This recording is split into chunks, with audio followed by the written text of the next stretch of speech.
noches. Gracias por siempre estar dándole ese respaldo a Encuentro Jurídico. En esta ocasión estoy totalmente halagada de compartir este encuentro con un magistrado de la primera sala civil de primera instancia. Estamos ubicados específicamente en la feria, en el edificio de las Cortes, donde voy a conversar con un magistrado que es joven, ha sentado precedente, pues a su corta edad, aunque usted no lo crea, tiene a su cargo grandes responsabilidades. Así que recibo al magistrado Joaldo Hernández Pereira. Bienvenido. Para mí es un profundo placer compartir contigo y con los amables amigos televidentes que asiduamente sintonizan contigo en tu espacio. Estamos a tus órdenes. Gracias. Tengo buenos recuerdos de la manera en la cual lo conocí, pues vine a presenciar algunas audiencias de esas que no se escuchan, porque vamos a hablar de eso. A veces los abogados hablan un poquito bajito y es difícil escuchar ese debate que se da entre ellos para aprender, y nos recibió con muchísimo agrado de hacernos, de poder hacerle preguntas y ayudarnos a encontrar esas respuestas que a veces nosotros no conseguimos. Eso forma parte de la técnica de litigación, la modulación de la voz. De lo que se trata es de persuadir. Si tú no regulas adecuadamente la voz, pues entonces ahí tienes una deficiencia en lo que son las técnicas de litigación. Pero bien, yo siempre estoy presto a lo que es el medio académico, y como usted bien señala, en ocasión de los juicios al final, pues yo tengo una apertura, y cualquier estudiante, cualquier persona que tenga cualquier inquietud, pues yo trato en la medida de lo posible de responderle y de aclarar, porque en efecto en la práctica se cometen muchos yerros procedimentales que a veces es producto de una laguna en la formación en las academias. Pero ciertamente en espacios también como este, televisivo, yo siempre estoy presto para, la medida de lo posible, en función de mi experiencia, pues aportar lo que está a mi alcance. Esa es la idea. ¿Recibe muchos estudiantes a diario en las audiencias de todas las universidades? ¿Cuáles son sus preguntas más frecuentes por lo regular? Claro, eso es un renglón que se ha estado incorporando en la formación, que desde mi punto de vista es muy positivo. Las prácticas. Muchas universidades han incorporado a su sistema el enviar a sus alumnos a ver, a presenciar en las distintas materias los juicios, cómo se comportan los abogados, cómo manejan las audiencias los jueces. Y sí, en los últimos tiempos hemos estado recibiendo aquí en los tribunales estudiantes de la UAS, de la Pucamaima, de UNIBE, y yo siempre me ocupo de preguntar quién es su profesor, y en gran medida son abogados en ejercicio que también, bueno, en su momento libre se dedican a la docencia y refieren a sus estudiantes que vengan a presenciar, y justamente de las inquietudes más recurrentes le puedo citar los diferentes tipos de defectos que se producen aquí en el procedimiento civil por falta de comparecer, por falta de concluir, situaciones tan elementales como la ubicación del abogado.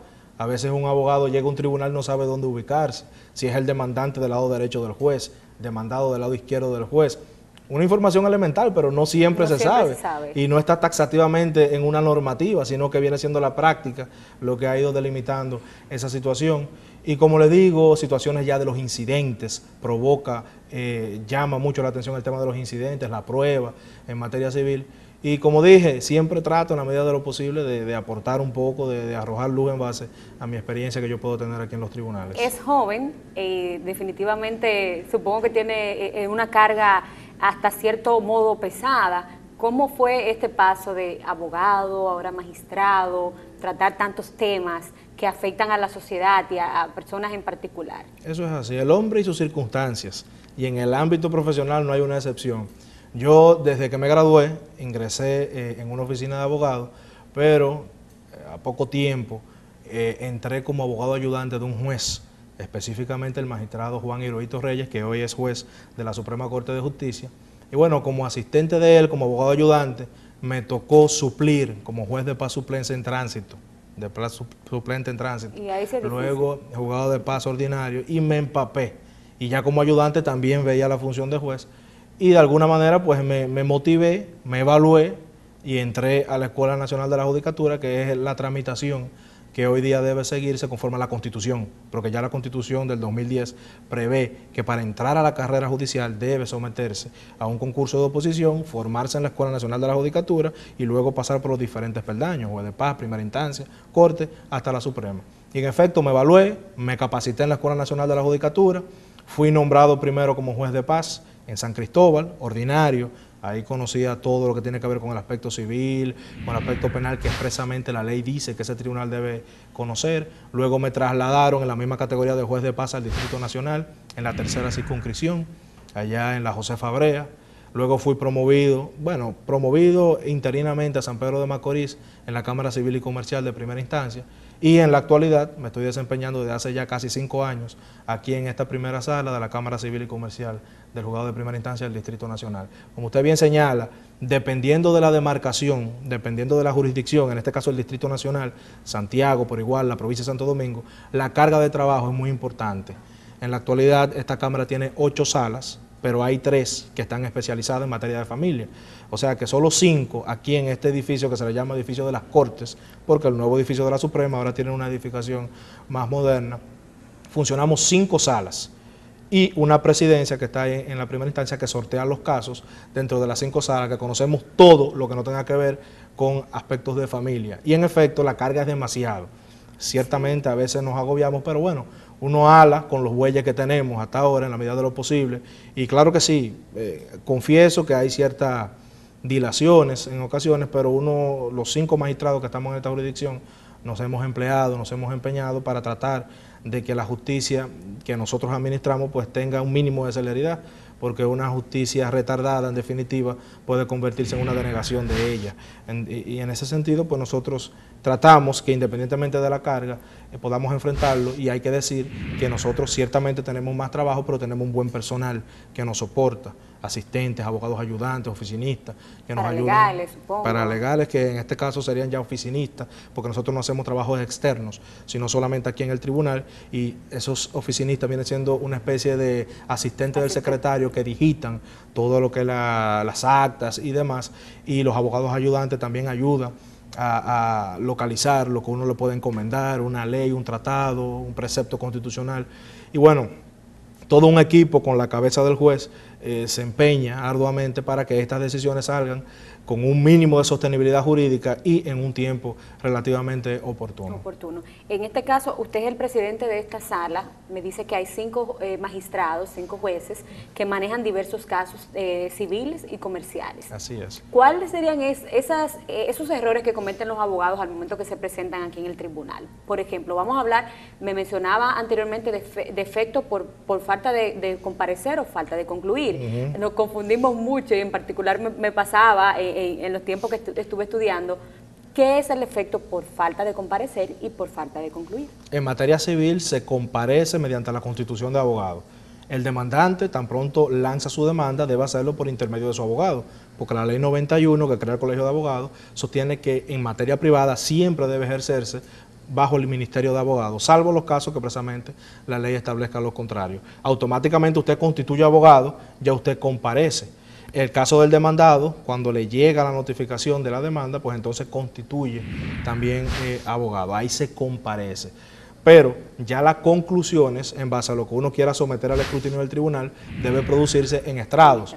Perfectamente pudiera ocurrir que yo constituyo abogado cuando se me notifica la demanda, pero al día de la audiencia no va mi representante, mi abogado, y no concluye nada, y por tanto ahí se produciría un defecto por falta de concluir, pero no por comparecer, porque ya él compareció. Al constituir abogado. Al constituir abogado, ahí se comparece. Se dice, en términos generales, que el demandante nunca incurre en defecto por falta de comparecer, sino por falta de concluir, ya que al lanzar la demanda se supone que comparece, porque constituye su abogado, porque en esta materia necesariamente debe ser mediante el Ministerio de Abogados. Sin embargo, eso es una realidad a medias. Ciertamente ese es el principio general, pero excepcionalmente pudiera darse el caso de una interrupción de instancia, por ejemplo, que fallezca el demandante original, ahí hay que constituir nuevamente abogados. Si en esa situación procesal el demandante, lo que lo sucedan, no constituye un nuevo abogado, excepcionalmente pudiéramos encontrarnos con un defecto por falta de comparecer del demandante. Pero bueno, eso es un caso excepcional, remoto, muy remoto, pero no es absoluto afirmar que nunca el demandante incurre en defecto por falta de comparecer, por esa excepción que yo acabo de decir. Y muy brevemente, es bueno puntualizar que en el año 2000, con la ley 5000, en los tribunales, en las jurisdicciones donde hay mucha carga, se dividieron en salas. Y esa ley 5000 dispuso que esos tribunales, como el de aquí, como el de La Vega, como el de otras jurisdicciones que también tienen una carga importante, va a haber un presidente y van a haber distintas salas. O sea, que esta misma Cámara Civil y Comercial que está aquí en el distrito tiene un presidente que es el que tiene a su cargo el conocimiento de los referimientos y el sorteo aleatorio de los casos, y tiene jueces que presiden cada sala. Por eso, a partir del 2000, no es correcto decir presidente de una sala, porque presidente del tribunal es el presidente único. Y cada juez que preside una sala viene siendo el titular. Yo en este caso vengo siendo el juez titular de la primera sala de la Cámara Civil y Comercial que preside el presidente. Bien. Entonces, esa viene siendo básicamente la distribución que hoy día tenemos que ustedes tienen a partir de la 5000. Me menciona un término que escuché mucho, el referimiento. Sí. Para nosotros ya es un tema que tiene respuestas, pero para los televidentes, especialmente estudiantes o personas que no estudian leyes, no saben qué es referimiento, cómo se da el referimiento. Vamos a ponerlos un poquito al tanto del término. El referimiento es una figura originaria de la legislación de origen, básicamente.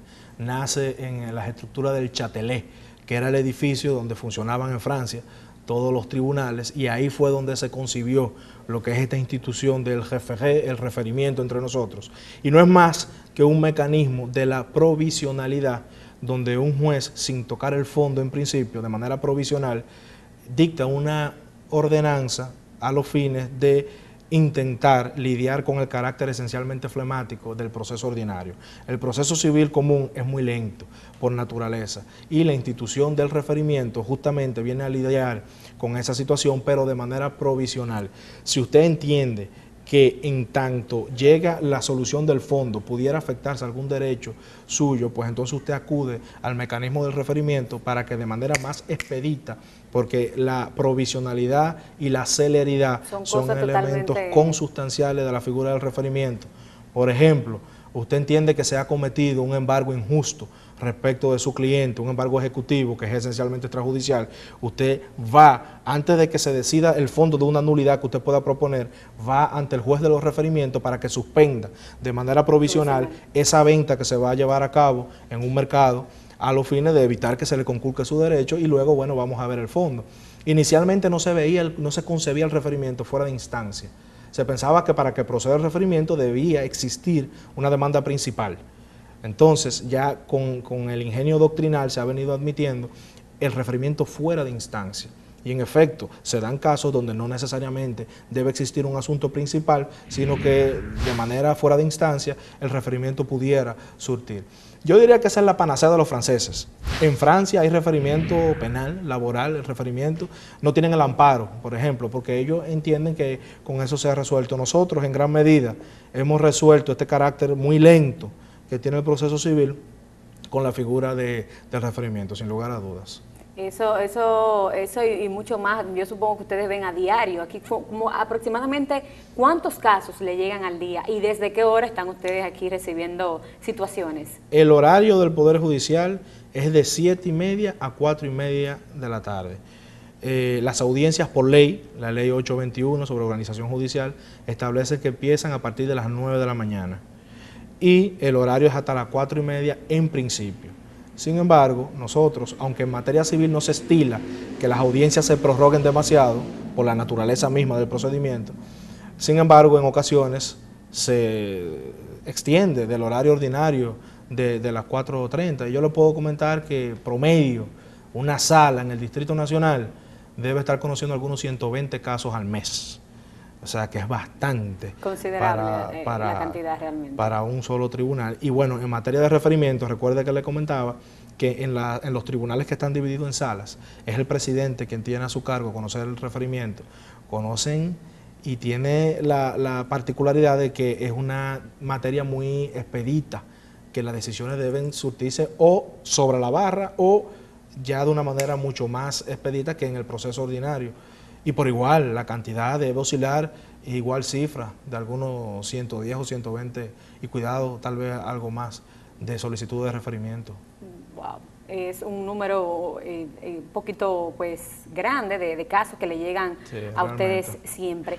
Entonces, en ese mismo orden, ¿cuáles son esos temas que llegan más aquí? Demanda por falta de pago. Casos que usted diga, bueno, este tuvo estas condiciones, la gente más viene por estos casitos, por aquellos. ¿Podemos mencionar algo? Bueno, este es un tribunal de derecho común. Según el artículo 45 de la ley 821 sobre organización judicial, va a conocer el tribunal de derecho común todo aquello que de manera expresa una ley determinada no le confiera la competencia a otro tribunal. Si la ley dice que un asunto de trabajo va a la jurisdicción de excepción laboral, va para allá. Si dice que va para el asunto inmobiliario, va para aquella jurisdicción. Si ninguna ley establece lo contrario, viene al derecho común. Ya a partir de ahí usted puede imaginar la carga de demandas que vienen a este tribunal. Todo lo que usted se puede imaginar, si no está taxativamente previsto en la ley para que lo conozca otro tribunal, viene para acá.